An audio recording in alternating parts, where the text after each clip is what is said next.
আমাদের লেকচারারদের কোয়ালিটি কিংবা আমাদের লেকচার ডেলিভারি কোয়ালিটি এগুলো মিলে কেমন লাগছে?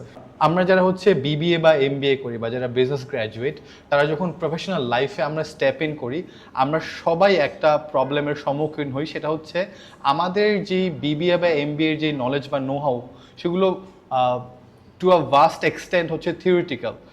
বাট আমরা যখন একটা প্র্যাকটিক্যাল ফিল্ডে যাই, সব হচ্ছে এক্সিকিউশন রিলেটেড কাজ। তো আমাদের যে থিওরিটিক্যাল নলেজগুলোকে এক্সিকিউশন লেভেলের এক্সপার্টিস হিসেবে কনভার্ট করার জন্য যে একটা ভ্যাকিউম থাকে, এটাকে ব্রিজ করার জন্য আমার মনে হচ্ছে ট্যালেন্ট অ্যান্ড রিসোর্সের যে way of instruction and way of developing the modules, এটা অনেক বেশি হেল্প করে। যদি আমি একটা উদাহরণ দিয়েই বলি, সেটা হচ্ছে আমাদের এইখানে যারা ইনস্ট্রাক্টর রয়েছেন, almost every single one of them have been in the industry for more than few decades. 2 দশক বা 1 দশক ধরে তারা ইন্ডাস্ট্রিতে কাজ করেছেন। তাদের তাদের they are very good at what they do.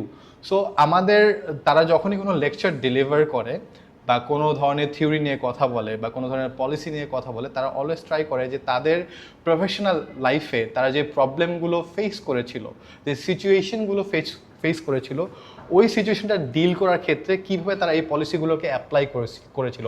তারা অলওয়েজ যে কোনো একটা কিছু বোঝানোর ক্ষেত্রে হচ্ছে রিয়েল লাইফ এক্সাম্পল দেয়, রিয়েল লাইফ কেস নিয়ে কথা বলে, যেটার কারণে আমরা যে থিওরিটিক্যাল নলেজটা পেয়েছিলাম আমাদের গ্র্যাজুয়েশন, আমাদের বিবিএ বা এমবিএ ডিগ্রির মাধ্যমে, ওইটাকে কিভাবে আমরা আমাদের নিজেদের প্র্যাকটিক্যাল লাইফে ইমপ্লিমেন্ট করতে পারি, এই যে ভ্যাকিউমটা ছিল, ওই ভ্যাকিউমটা রিমুভ করার জন্য যে ধারণাটা দরকার, সেইটা আমরা এই ক্লাসরুম থেকে পেয়ে থাকি। আমার মনে হয় ব্যক্তিগতভাবে এই জিনিসটা থেকে আমি সবচেয়ে বেশি উপকৃত হয়েছি ট্যালেন্ট অ্যান্ড রিসোর্সের।